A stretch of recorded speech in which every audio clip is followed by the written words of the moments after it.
Hi everyone, the project we just finished is the prevention of election fraud. The members of our team include Cozmo, Hi everyone, my name is Cozmo Andy. 聂天瑶, Hi everyone, my name is Nitian Yao. and me. My name is Alan Mao Hongming. We are all from Beijing Royal Foreign Language School. So how did we come up with this idea? So in 2020, the U.S. will make a general election. The authenticity of the voters' right and the accuracy of voting statistics are very important for the result of the election. However, the result of this year's U.S. election has been delayed. Some of the experts have analyzed that the number of voters have chosen to mail their votes due to the impact of coronavirus, which leads to the increasing of voting time and difficulty in examining the authenticity of voters' identities.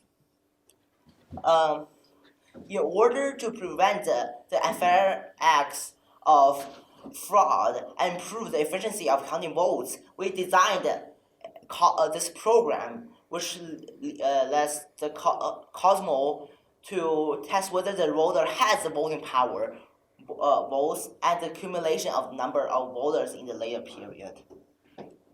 Through the program, we include face recognition, voice recognition, human-machine interaction, image recognition, and automatic path planning. Also, some simple algorithms to let the Cozmo carry out the task according to our requirements. And this is the part of a project we did. And so Cozmo can start from the polling station and then go around to every family. And this is a simple flowchart of our project. 整个过程中，我们团队分工协作，告造的动手能力强，场景图的绘制及制作真的很给力。王洪明的算法方面超棒，制作了大部分的程序。我们团队为此付出了自己的一份努力，而且我们非常开心。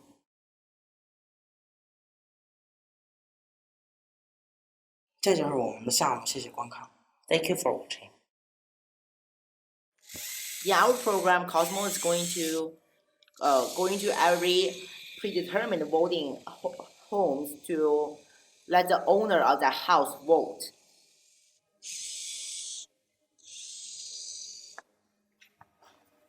Hello, are there anyone at home? Hi. Which candidate do you want to vote for? If you want to vote for A, put his QR code in front of me. If you want to vote for B, put his QR code in front of me. If you do not want to vote, do nothing. Okay. Do you want to confirm your choice? If not, show the candidate you want to change to. Or not vote code. If so, show me same candidate you have chosen. Bye.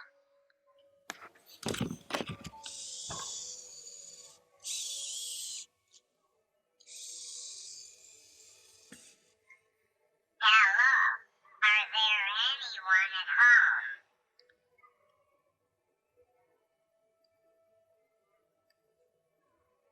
Looks like no one is home. In this condition, maybe the owner left because of an emergency. So Cozmo is gonna leave after 5 to 10 minutes of not answering.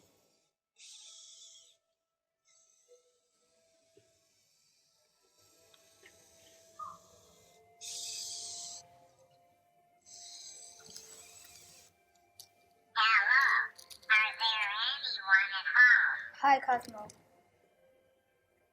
Sorry, you don't have the right to vote. Huh? Oh.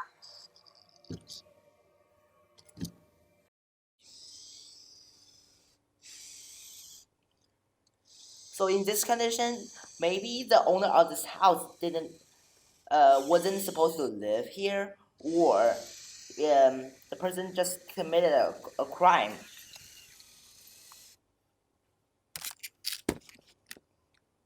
Zero voted for in this community. One voted for B. B won the election in here. So Cosmo just declared who won the election in this community, and that's it. Hong, Andy, Yang, I know there are 3 different projects, and thank you so much, Gabby, for being here. This is awesome. Let me start with Hong. Hong, since your camera is on, how's it going? Tell us about yourself. Who are you? I am, you can call me Alan. I am from Beijing Foreign Language School. I am 12 years old and now 8th grade. Well, nice to meet you, Alan, and welcome. I know it's getting late over in China, and you're spending your Saturday night with us. So first, I want to say thank you. Thank you. Second, I would like to learn more about your project. Alan, tell me about your project. What was your project about?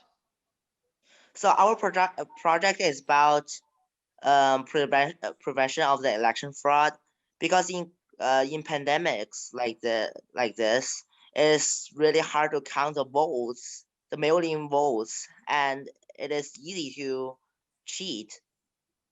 So we have decided on this idea to let Cozmo to go to their predetermined voting families to have a face recognition with the voter, and also like picture recognition, and to determine if the person has a right to vote or not. And there of course will be confirmed, and yeah, so it's really That is such an interesting project, Alan.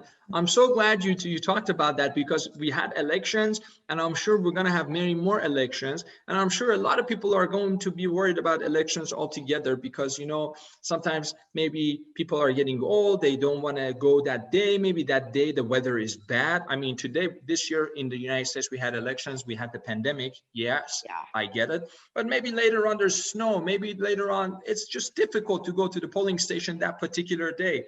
So I love what you worked on. So let me ask you a question about that project. So you said some of the ways we can use AI is perhaps facial recognition. Yeah. Is there any other way you were in your project, you were trying to confirm a voter ID?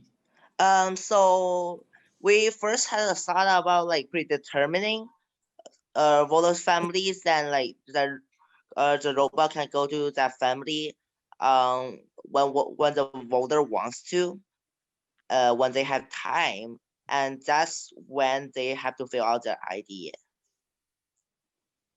And yeah, maybe have the online facial recognition, but we already have the facial recognition, so we're not planning to do that, and also we don't have enough time to show that. So tell us about the teamwork element, working with your team, working with Andy. How was it? So actually there weren't so many problems. So we had tested understanding, and we had great collaboration. So we didn't actually have any problem on this. Also, can you tell me a little bit about what you guys like to do as you grow older? Because this is first of all, let me ask you a question. Is this the first year you participated in WAICY? Is this your first time? Yeah. Okay, Andy, this is your first time too? Yes. Very good. Well, congratulations. I hope you participate more. Now, I also need to thank your teacher, because your teacher seems like she was a big supporter. She was a good coach for you in the process. It's my pleasure. Well, I'm really glad to hear that. I really hope also you can join us next year here in the United States in person, and we can go and visit some of these judges that you've met. And also we can show you some really cool stuff about AI as you come over here to the US, although there's a lot of cool stuff in China when it comes to AI. But also, and let me ask you, I know you're in school right now. I know you're 12. But in the next 6 years, you're going to be going into college. So what do you think you're going to be doing? Have you thought about it? And how is what you're doing today is related to what you think you're going to be studying?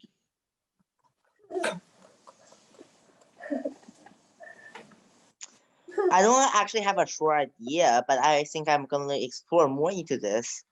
And like everything can be related with AI.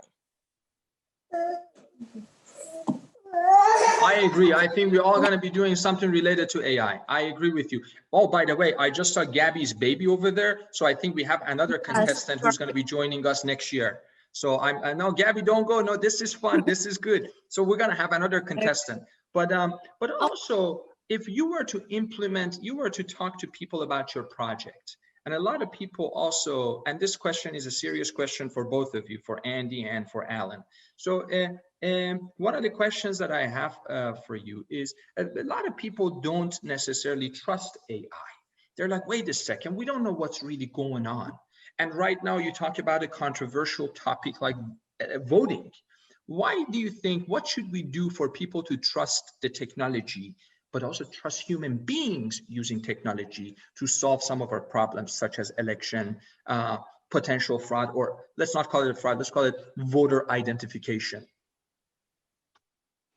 Well, at least it's much better than mail-in votes. Well, I'll take that opinion as you're a very strong-minded person, and strong-minded with a strong opinion. Alan, Andy, what is your message for other children that are watching you? And by the way, for those of you that are watching, the link to Andy and Alan's video is going to be at the bottom of this. Link to their project will be at the bottom of this video. So definitely check it out. And if any country would like to do a voting system, I think Andy and Alan are willing to provide their own consulting for you. But anyways, so I did a little bit of a sales pitch for you guys. But so what is your message for other children that don't know about AI? And why? And what do you have to tell them? Why should they know about it?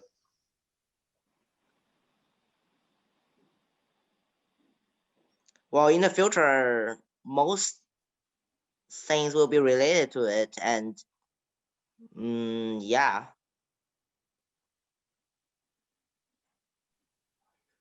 Andy, what do you think? And AI is also a very convenient thing for. AI is also a very convenient thing for our life, and a lot of job will. I think in future a lot of job or a lot of things will be related to AI. Sounds good. Sounds good. I totally agree with you. It's not just about also jobs, but I think what you've done is majority of us, Andy, Alan, is we are consumed with a lot of technology. Look at us. We're talking using technology because of the pandemic. We're consumed using a lot of devices, right, all the time, playing games, talking to our friends, this and that, which makes us passive observers of technology. But what you're doing is you're thinking about, I'm not going to use facial recognition to just unlock my phone. I'm not going to use voice recognition to see how the weather is, but I'm going to use it to maybe solve some of our problems. So at the very center of it, Andy, Alan, is not AI, it's you. And it is what you do with AI that makes a huge, huge difference. So I will be, as I grow older, whenever I'm gonna go and vote one of these days, in the back of my head, I'm gonna be thinking, Andy and Alan, they thought about how we're gonna be voting with a more transparent way, with a better system. So I wanna thank you all. I wanna thank your teacher, and I really hope that I see you more, and I really would welcome you to come to Pittsburgh and and also get a chance to see you in person. But also, I hope that you also expand, you also talk to your friends about what you've learned in AI, and in a way engage them in a much bigger conversation. That is very, very important.